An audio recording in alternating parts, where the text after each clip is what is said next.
Before we jump into these mistakes about osteoporosis, if you haven't seen it already, jump over and watch our video on the truth about osteoporosis and osteopenia, because you really need to understand the variety of underlying causes that can create this problem, or some of these mistakes aren't really going to make sense to you. So we'll put the link to that video in the description below here, so just pause this and go watch that first.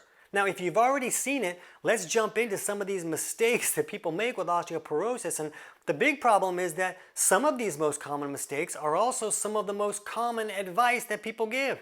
Oops, let's jump in.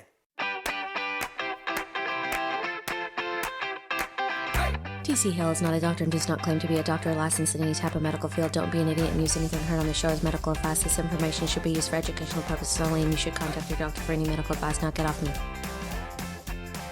So the biggest mistake that we see people make, and this really is the most crucial aspect for this for most people, is not fixing digestive malfunctions. And the reality is that digestive malfunctions are common, and the symptoms that they create are just so common that people think, oh, that's just how it is. All my friends are bloated too, no big deal. Oh, yeah, my mom didn't poop, but like maybe once a month. You know, these are all problems that are common, but that doesn't mean that they're okay. So if you have digestive issues that are going on, they really need to be corrected. Or if you have really low blood pressure, like if you check your blood pressure at least 2 hours after a meal and that systolic number, that top number, is lower than 112, then that's a really strong sign that your body's not bringing in enough minerals by digesting the food correctly. That's the most common cause for blood pressure going too low. So with any of those scenarios, you really want to magnify your ability to access the nutrients in the food you're eating. So you're not just paying for food that you're not really getting everything out of it. So not fixing digestive malfunctions is the most common mistake that we see people make, and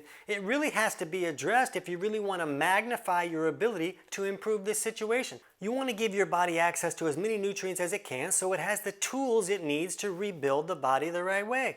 So the second biggest mistake we see is that everyone is told to take calcium carbonate if they need to strengthen their bones. Bones are made of calcium, so you got to get this calcium in here. It's easy to absorb. Calcium carbonate, dump it all in your body. The problem is, we talked about in that previous video about how digestive malfunction is the most common cause of this problem. And so if someone can't acidify their food correctly, then they can't really break down the food and get the nutrients out. So if someone takes an antacid, that's similar to taking a PPI where they're turning off stomach acid, but an antacid will kind of neutralize those stomach acids and remove their ability to acidify the food correctly. So it would make sense not to take an antacid. Well, guess what antacids are made out of? Calcium carbonate. So it's the most alkaline form of calcium. So when you're taking this in as you eat your food, then it's almost like you're taking an antacid or a PPI because you're turning off your digestion. You're turning off your ability to acidify the food so the food can be broken down properly.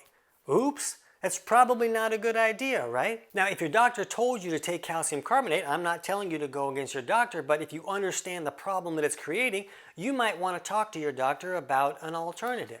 Now, the third biggest mistake that we see people make is consuming too many carbohydrates or sugars or liquid sugars, because here's what happens. When sugars come into the system or carbohydrates are turned into sugar, then calcium likes to follow sugar. So if we're bringing in this excess amount of carbohydrates or sugars, then more calcium is going to leave where it is and follow that sugar, just like you would follow the ice cream truck when you were 9. So calcium likes to follow sugar. So that means that it can leave the tissues where it's supposed to be and follow all this sugar, and it can even leave the bones if you're doing way too much sugar. So we like to see people not consume so many carbohydrates that they're creating a problem. And you can often look at this by just looking at your urine pH at least 2 hours after a meal. And if that urine pH is like 6.2 or higher, that's a really strong sign that you're pulling too much calcium from the wrong places, so the body's trying to pee a lot of it out so it doesn't create a problem. A lot of free calcium floating around creates a lot of trouble, and some of that trouble is significant, like blocking up arteries and all this trouble that excess calcium can create. So the body wants to pee it out.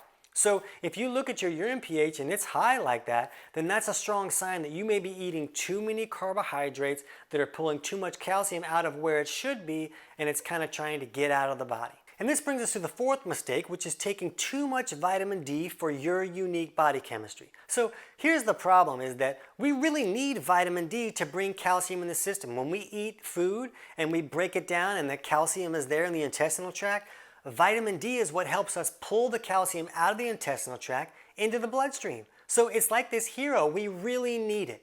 And if someone isn't absorbing fat-soluble vitamins correctly, they may not be bringing in enough vitamin D, even if they're supplementing with vitamin D, and that can be real problematic. That could create these osteoporosis issues. So be sure to check out our video on are you absorbing fat-soluble vitamins, because a lot of people have a malfunction that's restricting that from happening.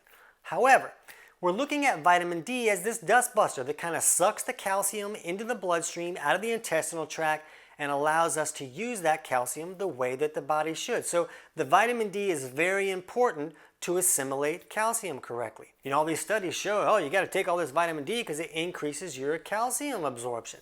But here's the problem.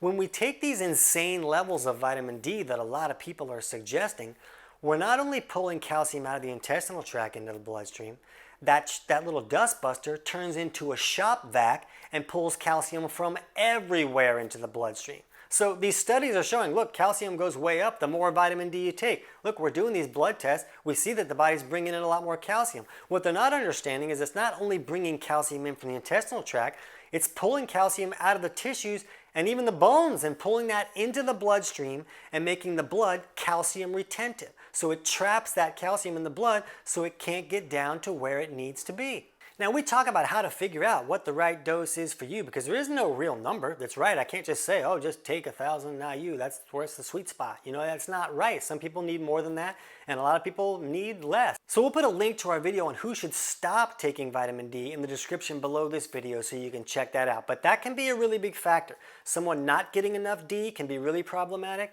but someone getting too much vitamin D can be just as problematic. And to correct health issues, for a lot of people, it's more about stopping the wrong thing instead of finding the right thing to do. So understanding these mistakes and stopping them can be a huge step forward for you. But for now, jump over to our video to learn about the steps you can take to improve osteoporosis. I can't wait to hear about your results.